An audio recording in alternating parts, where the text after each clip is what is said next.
I love these videos, and based on the comments, I know you guys do too. Today is another installment in the DIY mystery box challenge. So stay tuned to figure out who sent me a box, what is in this box, and what crazy things I had to craft with this time. This is Whiskey and Whit. I'm Whitney, and on this channel I love to share DIY and budget home decor projects and ideas, as well as Cricut projects and tips and wood builds. So if you are interested in really anything DIY, be sure to hit the subscribe button down below if you haven't been here before, so that you don't miss any future Whiskey and Whit content. So if you're new to the mystery box challenge or would like a refresher, here is how it works. My dear friend Courtney over at Creative on the Cheap gathers up a group of YouTube DIYers and takes that list and basically Secret Santa style says, okay, you are sending your box to this person, and here is who will be sending you a box. So as I'm packing my box, my instructions were to go to Dollar Tree, grab 10 to 12 items, select 2 of those items that are challenging to craft with, so the person knows their challenge items, pack up the box and send it to them. So I did that for Jennifer over at Little Bit of Calm and Crazy. So after you get done with this video, you'll have to hop over to hers. And my box came from Yami over at the Latina next door. I sent Yami a box back in the fall, I believe, and she made some awesome items with that. So I will link that video down below too if you want to see me sending a box to Yami. And I am super excited to crack open this box and see what is in here and what I have to create with. So she sent me a note. It is super sweet. It says, hope you're doing great, sweet friend. I can't wait to see what you make with these items. You always make such great DIYs, so I have faith you'll knock this one out of the park. But this is the part that's a little scary. Remember that when you open the challenge items. So okay, Yami, what'd you send me? I was not super nice to Jennifer, full disclosure, so I have a feeling this might be karma coming back to get me. So the first item right on the top here is a pillow. So this is a white kind of fluffy pillow. So we'll see what to do with that. Typically I unbox these with the camera on the box. You don't usually see my face. I figured this time it might be fun because you can see the wheels turning or lack thereof wheels turning as I open this up. So pillow is number 1. Number 2, 2 little decorative boxes. I love these. I saw these at Dollar Tree one time and I was in a hurry. I had my arms full, so I didn't grab them. So we'll have to figure out what to do with these guys. Okay, we've got a little hexagon box. That blue's pretty at the top. That's cute. Next we've got, oh, this is at Dollar Tree because it says Greenbrier on it, but this is so pretty. What does it say? Oh, it doesn't say what it is, but it's like greenery, but that flower, look at that. That looks almost like those Sola flowers that I've been seeing all over Pinterest. But we've got 2 of these. This one is more like grayish. This one's more greenish. I have never seen these before, so those are fun. We've got some succulents in here. We've got 2 succulents, little ones on the stick. Succulent picks, if I could say that correctly. And then we also have a succulent clip here. Ooh, we've got a garden dish. Oh, this is cute. A little mason jar sign. Ooh, challenge item number 2 sticker came off.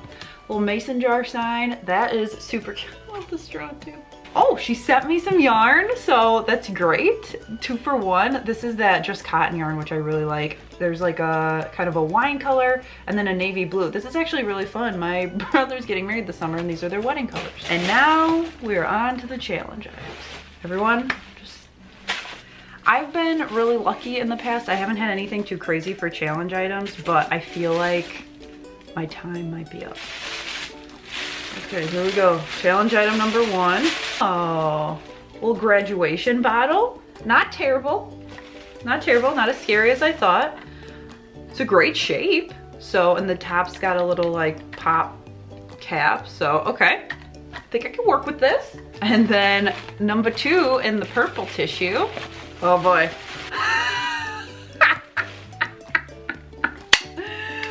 Oh, here it is. It is called a launch and catch ball. So there's a little ball in here and you push the button and it shoots the ball. Super fun game. Not sure how that's gonna work for DIYs, but I am up for the challenge. So here we go, let's DIY. So here's a refresher of everything that Yami sent in that box, and kudos to her because this definitely was the most challenging box I have done thus far. So for this project, we're gonna use the smaller of the 2 boxes that she sent me, and I grabbed some white felt from my stash and thought that this would be the perfect size for a little jewelry box display area. So I took some pieces of felt and rolled it up so I would have little grooves for my jewelry. I secured the ends of the rolls with hot glue so they wouldn't unglue, but I was hoping that they would be thick enough that I could put them in the box and not have to glue them down, and that was the case. I just had to trim down the edges, and then that was as simple as that. Then I grabbed the little bouquets of the dried little twigs and the faux flowers because I thought this natural coloring worked really well with the box, so I added a flower and some of those extra sprigs. And then to finish it off, I grabbed 2 little, I don't even know what they are, but they're like little beads that were on the flowers. I put them on the 2 back ends, and it helps the box sit up so you can both display your jewelry and also store it. This is awesome because I can put my rings right in there. I think this might live in our living room because with a Finn, I'm always taking my jewelry off, and I probably should put it in a more secure location, but I don't. So I'm really excited for this practical piece of decor that I can use.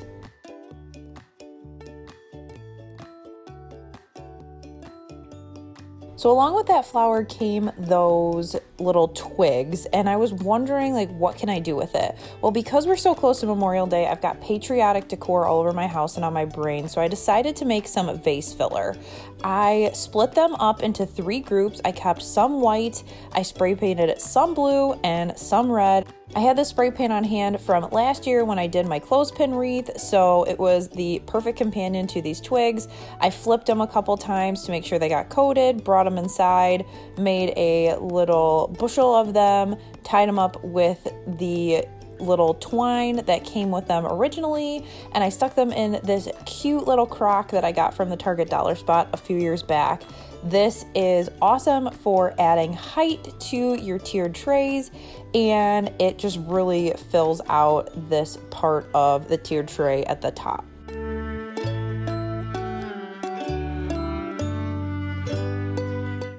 Up next, we're gonna tackle this pillow, and like this thing, oh my gosh. So before I even started crafting with it, it was like shedding all over.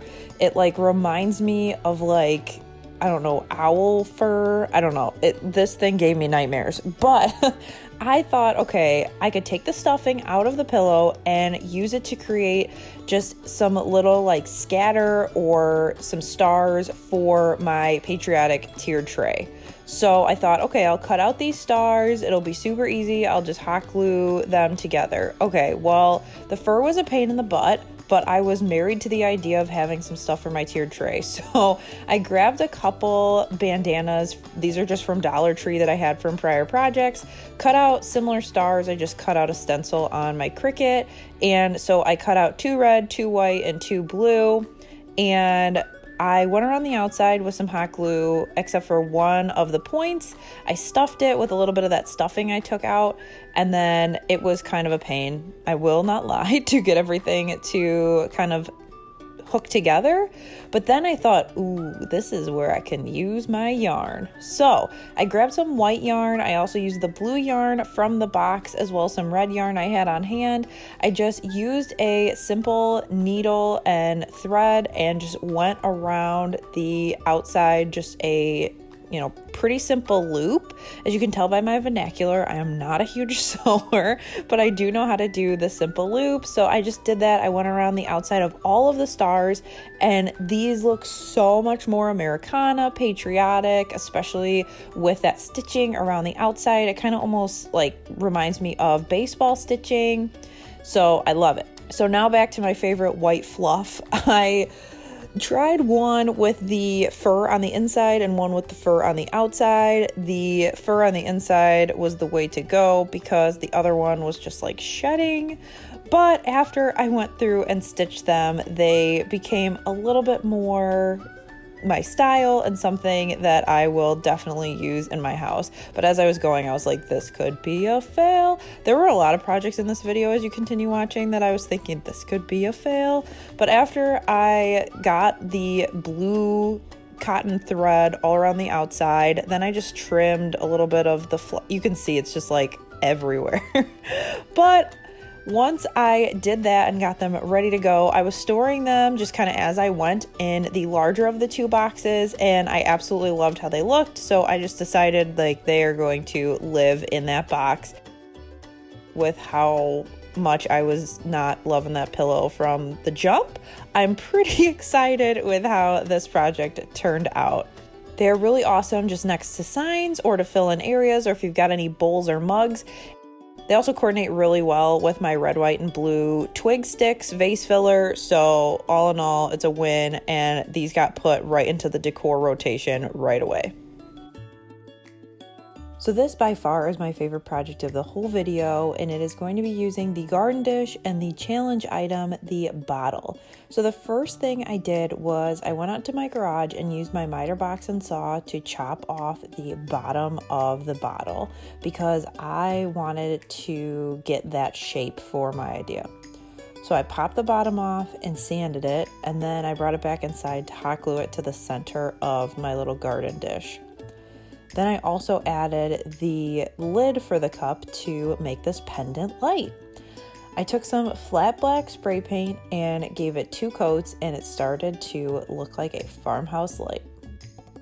Then I just took some Dollar Tree floral wire. I actually had this from a prior mystery box, and I made a loop that I could shove in that top opening so that I could hang it from that. Because it was like hot pink purple color, I went through, gave the whole thing another coat of paint so that the cord was black. I'm saying cord in air quotes because none of this is electrical. Then after I painted it, I thought, okay, this looks pretty good. So I'm gonna make a whole unit for this because I really think it would be great for our house. So I got to work figuring out what kind of bracket I wanted to make. So I just took some scrap. I just approximated everything, so nothing is super exact because it was rustic and I wasn't super worried about it. So I cut a 1x2, probably about 6 inches, and then I took another piece and made this with 2 opposite 45-degree angles so that one would be flush with the back of the sign and one would be flush with my little bracket. Then I also went through and framed out my sign. I just did a whole video on how I do this, so I will link that down below if you're interested in making your own framed signs. But we've got a lot to get through in this video, so we're just, for the sake of time, going to keep trucking. After I cut everything, I went through and stained the back of my main wood piece as well as all of my trim in Briar Smoke by Varathane. Then for the opposite side of the back, the piece you're going to actually see, I've been loving to do this trick lately and it works super well, especially with wood.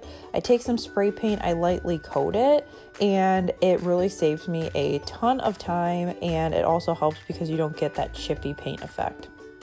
I took my nail gun, hooked the border on once it was dry, and then I also used my nail gun as well as my drill to hook my bracket on the top. I made sure to screw the top piece just because that was holding a little bit of weight. Obviously this isn't heavy, but you know, just wanted to make sure that that was good to go. So now I'm holding up this so I can figure out approximately like where I should drill my hole so that it can hang off of this bracket I just made. So this looks like a good spot, and I probably want to go back not too far because I want to free hang. So probably right about here. Just approximating, but I'm marking it so I know where to drill my hole. Now I'm taking my drill and just going straight down into this piece to give me a hole.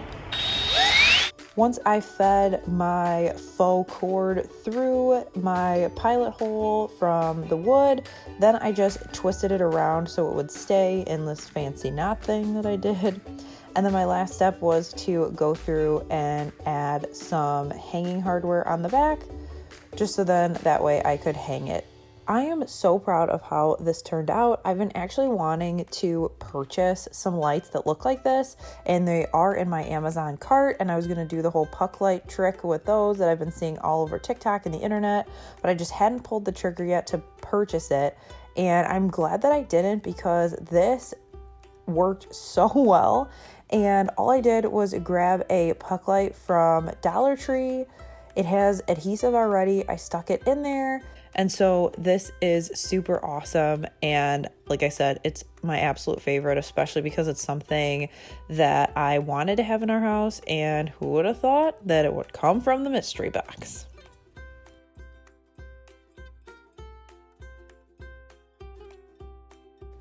Up next, we're going to tackle that pretty box and we're going to paint over it, unfortunately, but it is what it is.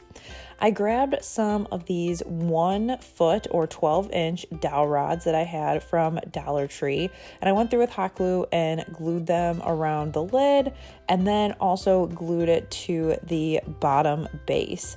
So just using hot glue to have everything sit down, I started to make the shape of a lantern. Once my edges were all set, then I measured and cut small pieces so that I could add a little bit of geometric flair, make it look a little modern with the pieces in between. So I went through and cut those, and then I used my hot glue gun again to kind of make a pattern around the lantern.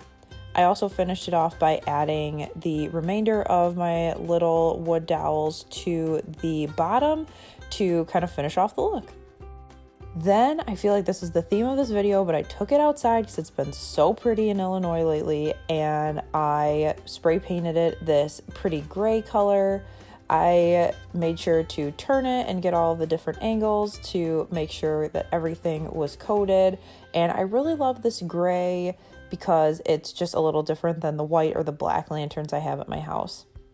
My last step was I just took a scrap piece of 1x2 from my last project and I hot glued it to the top of my lantern so that it added a little bit of wood element, especially because I covered up those other wood pieces with spray paint. To style it, I found a small candle that would fit within the openings, and I added some lamb's ear, and that is it. It turned out super cute. And I really like that it mixes a little bit of rustic with a little bit of modern. And honestly, I would not have guessed that this one would turn out this good in my mind. It looked like a good idea, but it was another one where I was like, this could be a fail. But I love how it looks with my buffalo check picture that I have in my living room. And I'll have to figure out where I'm going to style this one. I really like the sign that Yami sent me, but I am at the point where I have way too many door hangers. It's not even funny. And so I wanted to make this into more of a freestanding sign. So I removed the citrus slices, and then I also used my Arteza hobby knife to get rid of the little pop out of the straw as well as the handle. And then I peeled off all of that paper and such to get it off of the mason jar so I had a blank. I also used my hobby knife to get the little sprig off of the wedge. Then I painted the bottom section of my mason jar black and the top gray, as well as the two pieces that I pulled off yellow.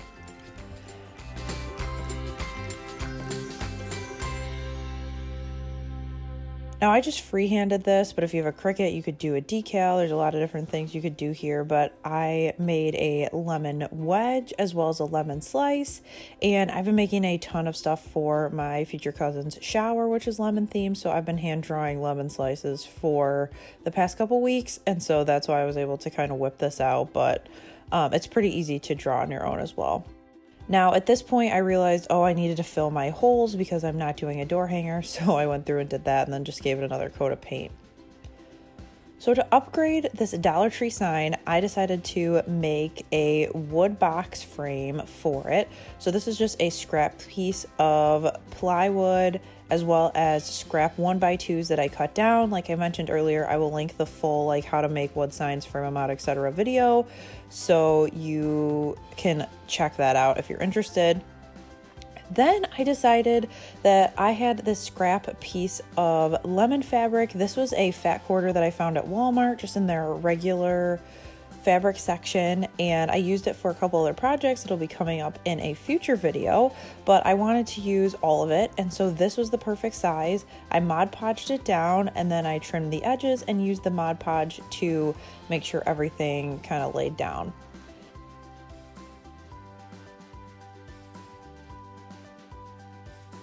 Then I went through the same way that I did with my pendant light sign and used my nail gun to nail in the frame. If you don't have a nail gun, you can also use just some finishing nails and a hammer. So you could also make this if you don't have a ton of power tools. Then once that was all set, I went through with that same white oil-based Sharpie. I made some additional little features, I guess, or accents to the mason jar. And then I wrote out in pencil first the recipe for lemon shake-ups. Growing up, my grandparents would work a fundraiser / community thing. Their church would sponsor it, and so it makes me think of them, and Alex and I both love them, so I thought it'd be fun to try my hand at some lettering because I always use my Cricut, and it turned out really cute.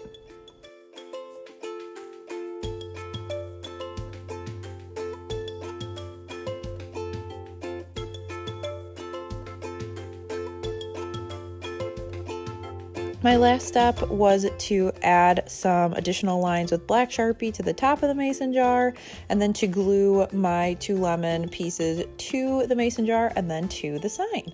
This goes so well with my recent find at Hobby Lobby. Also, you can peep some of those lemon DIYs that will be coming in a future video very soon. And this, I think, will find its permanent home on our gallery wall in our living room. All right, here we are, the dreaded little popper. Now you guys have to listen to this for a second. Finn absolutely loved this thing.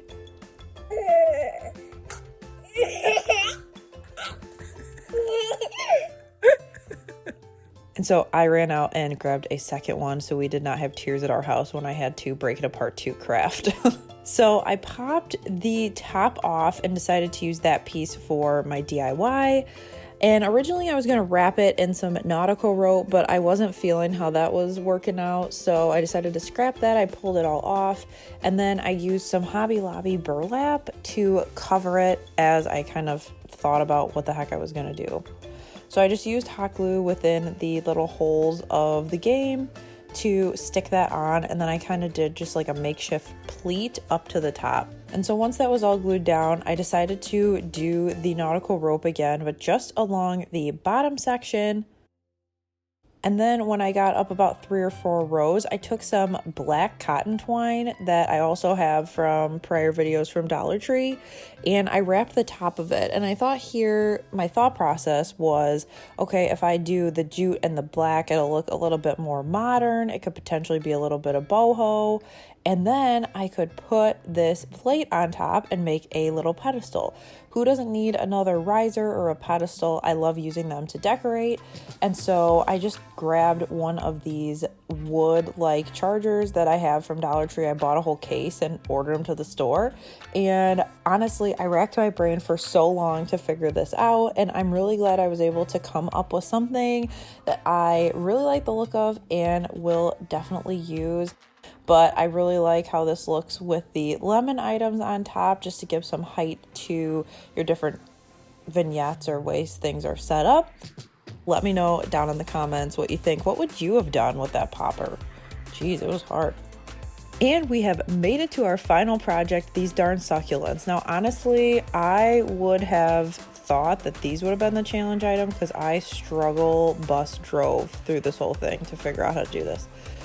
So I thought, okay, when this succulent is pushed inward, it looks like the inside of a flower. So I decided I was going to take these and I was going to make it into a faux flower. It was going to be amazing. In my head, it was amazing. So I started by taking the pinecone looking succulent and used hot glue to start gluing the different pieces or the leaves around the center to get it to look like a flower. That part worked out fine. And then once I started trying to get fancy is when it backfired slightly on me. So I put some glue probably when I got 2 or 3 rows from the end, I was putting glue down, and it was, because it was bending up so much, it was pulling back really hard. And so I was just adding glue and pushing it and trying to, like, I even tried to tie it up with jute twine at some point. Like, it was a whole process. And then finally, like, I would let go of the grip, and as you can see, it started to like stretch Armstrong on me. So I was like, okay, let's add another succulent to maybe help it hold together, which was not wise because the weight is going to pull it back. Anyway, I went through, I trimmed off the little pointy edges of both this one and the other one, and I kept trucking with it. At this point, I was committed. We were going to make this flower happen. So I disassembled that other one, glued those leaves onto both the bottom and the sides of my little flower. And then I kind of did some like Edward Scissorhands to the other one to kind of take the center chunk off. This is me trying to tie it together. I used a lot of hot glue, a lot of headaches. I burnt my fingers a few times. Like, it was a whole thing. It fell apart, but I was going to make it happen. So finally, after 26 gallons of glue, I was like, okay, I'm going to turn this bottle into the vase for my flower. So I grabbed some of this rustic pink spray paint I just had in my stash, and I gave it a spray. Now you'll also notice I grabbed the straw from my challenge cup because I thought this could be the stem. This would be great. So I spray painted that and let it dry. While that was drying, I grabbed some of this Rust-Oleum textured spray paint and spray painted the top half of the bottle so that when I put whatever color on top of it, it would look kind of not as like a plastic cup that I just spray painted, but we'll see. You could be the judge.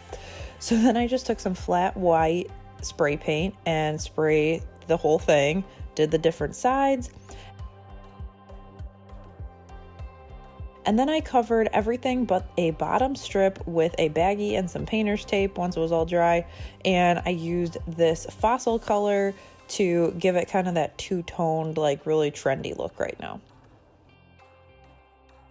While that was drying outside, I took my flower and I wrapped the straw with some green jute twine, thinking, oh, that's going to look like a stem. Was it my most favorite thing I'd ever done? No, but again, we were going to truck with it. Then I added a little bit of yellow to the center, and I was like, okay, I can roll with this. It's coming back from the dead. I think, we can make this happen. And then once I put it in my vase, the green was too much, so I just put some brown jute twine at the top just to kind of finish it off. I stuck my vase to a little like wood piece I have from Hobby Lobby because if I put the flower in just the bottle, it was going to fall over. Then I wrapped the top to finish it off with some jute twine, and holistically, with how much of a mess, a hot mess, really, this was, I don't think it turned out half bad. Was it like the crazy great idea that I had in my head like come to fruition? Not necessarily, but I think it looks like a flower. I think the vase is cute, and I am gonna chalk this one up as not a total loss. So let me know what you think. Do you like the flower? Please be nice to me if you don't like it, but I feel like I wanted to pull through, use all the items, and just, make something of everything. So as a quick reminder, here is everything that came in that box, and I'm proud to say that I used everything to create these items. What was your favorite? Let me know down in the comments.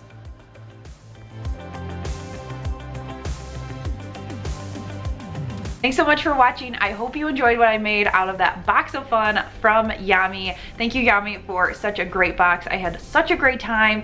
And next, you're gonna go to Jennifer's video over at A Little Bit of Calm and Crazy to see what I sent her and what she created with that stuff. Also, as always, a huge thank you to Courtney for including me in these. I love these videos. Be sure to check out her channel as well. I will link it down below. And hit subscribe if you're new so you don't miss a future Whiskey and Whit video. I'll catch y'all in the next one. Bye.